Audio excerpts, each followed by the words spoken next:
Hi, this is Ryan from AccuTune Off-Road, and today I'm going to show you how to rebuild a Sway 2.5 coilover internal reservoir shock at home. For a complete list of the tools you're going to need to complete this rebuild, please check out our website at AccuTuneOffroad.com. So let's take our brake clean and clean off the outside of the shock so that we get off any dirt that could possibly fall in during the rebuild.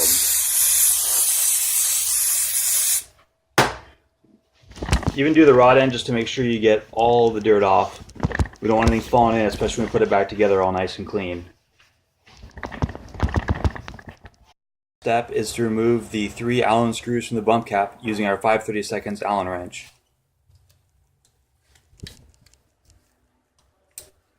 Now we want to lift up the bump cap, exposing the rod guide, and then remove the pressure from the shock.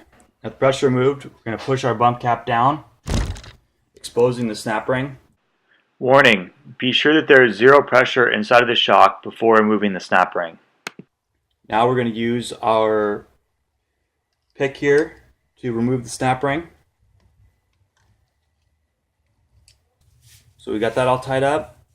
So now the next step here is to pull up gently on the rod guide. I usually keep a hand over it so I can't let it come up too fast. And we've got it out. Careful to keep all the oil in there.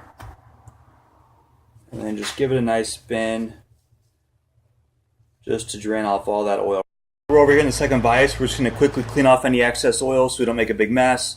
And then we're going to take everything apart and make sure we put it on a blue paper towel and keep everything in the same order and the same orientation that we took it off in. So just quickly wipe it off. We'll use our 7/8 wrench here and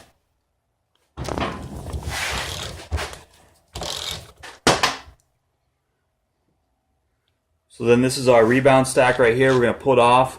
I'm going to lay it out starting with the top washer here, right to left. Okay, then we're going to pull the piston off. And you can notice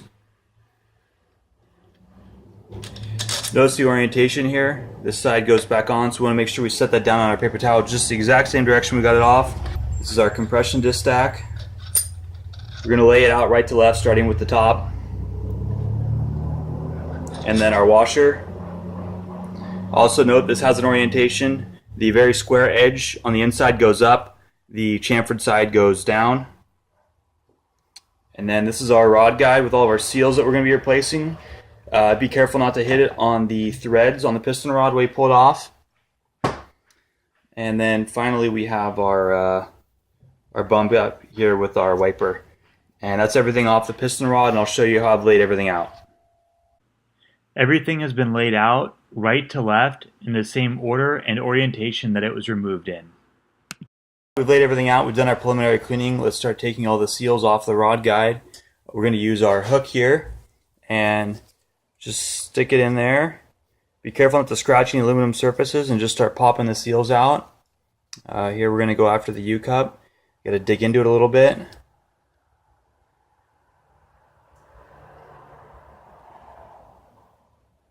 Goes. There's our U-cup, and then the deepest one in there is going to be the O-ring.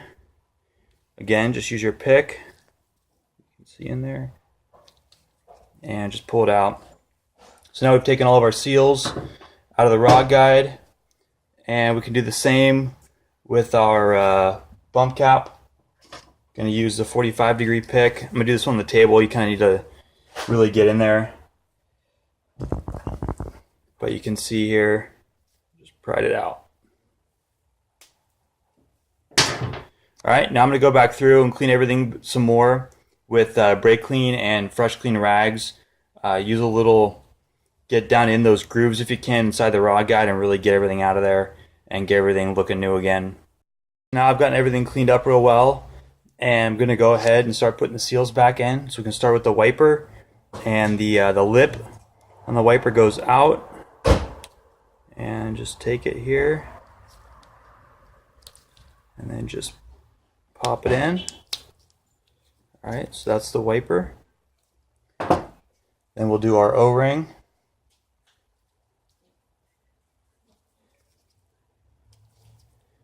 And then we're going to do our internal O-ring, the brown one. goes in the second groove that's in the middle. So I'm using a finger inside to kind of guide it.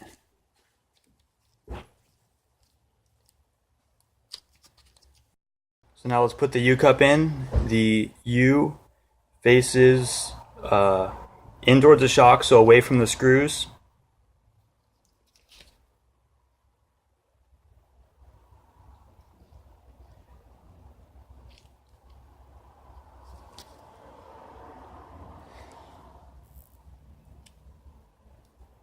You gotta kind of manipulate it to get it in there. It's okay if it bends back on itself. And so we'll just make sure, yep, it's seated all the way around in there. And so that is our completed rod guide.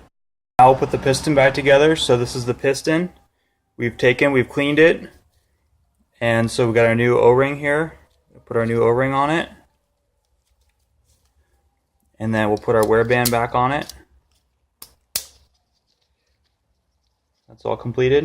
Okay, so now we're going to put everything back together on the piston rod. It's nice and clean, all the dirty oil has been removed. So we're going to start with the bump cap. Put it on. Then we're going to put the rod guide on with the threads facing down here. Make sure you don't hit the new seals on the threads here. Then I like to just double check that everything's clean again. So as we put everything back on, we're just going to give it a quick wipe. And remember, we kept everything the same orientation. So here we've got the chamfer side down, and then we're just going to work left to right. So now let's put the nut on and make sure we torque it to the proper specs. So Weiwei calls for 50 foot-pounds.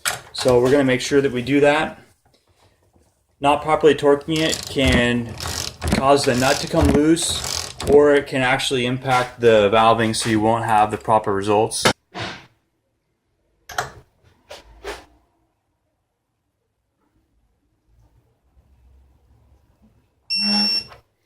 And there we go. We're back at the vise here now with the body in it, and we've removed the Schrader valve using our Schrader valve core tool.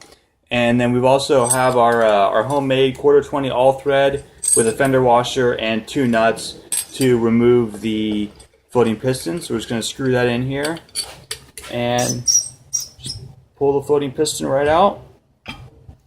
And there it is. At this point, the inside of the body should be pretty clean, but we're still going to go in and spray a little bit of degreaser in there and give it a good wipe down. And we can use our nitrogen again to blow that out if we get anything stuck in there.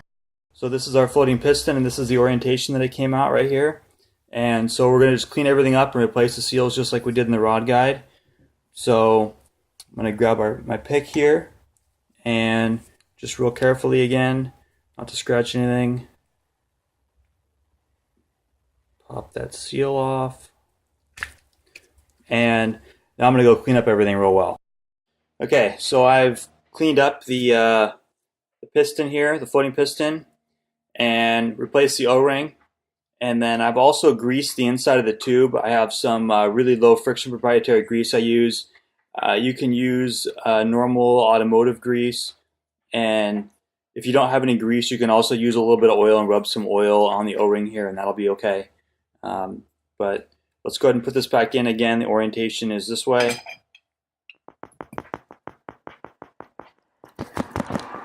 Make sure you don't pinch the wear band. And then we're going to have to let some air out just so we get this thing down where it needs to be. Okay. So now the next step here is to set the depth of our piston.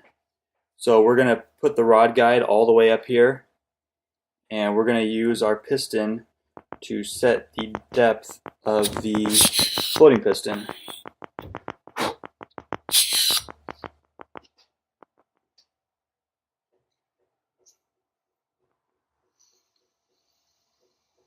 So just push it down until the O-ring hits right there, and that is the proper depth. So now one thing we're going to be careful of while we work on it is that we don't move it. We're probably going to end up having to reset the depth, but at least we've started off in the right place. Okay, now we're going to fill the shock body back up with oil. We're going to fill it to about 1.5 inches below the end of the shock here.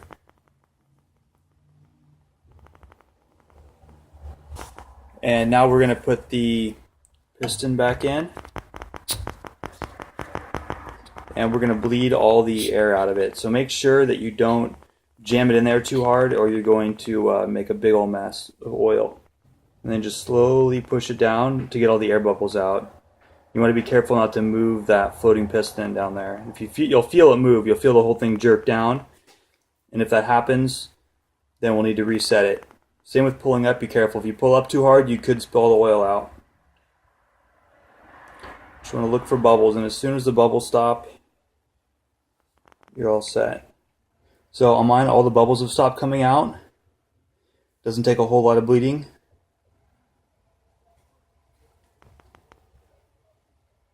And I've just hit the floating piston again, which is good. So I'm just going to double check the depth. So right there's the depth we want. Let the pressure out again. Pull it up just a little bit. We need to top off the oil now.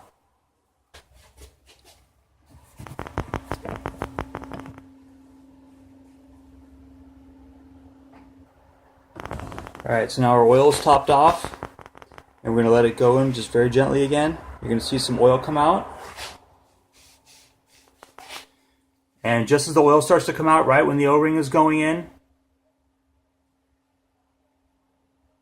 is the perfect spot that you just push it all the way down.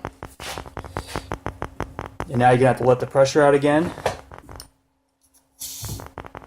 And there we go.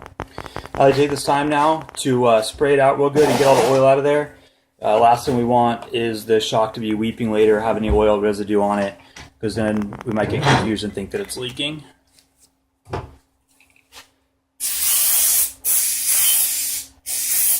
Take one of our nice clean rags and get all the oil out. And we put our snap ring back in. Warning: be sure the snap ring is fully installed and seated correctly before charging the shock, or it may explode.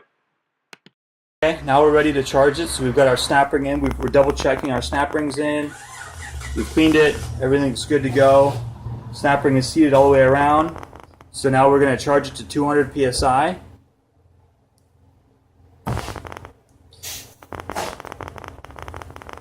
And you'll see the rod extend. You'll hear the gas go in. And the shock is charged now. Now we're ready to finally put the bump cap in and put the screws back. So we're going to use a little bit of blue Loctite on the screws just to make sure they don't ever fall out. And that's it. So we're just going to put these screws on, give it a final cleaning, and you're all done.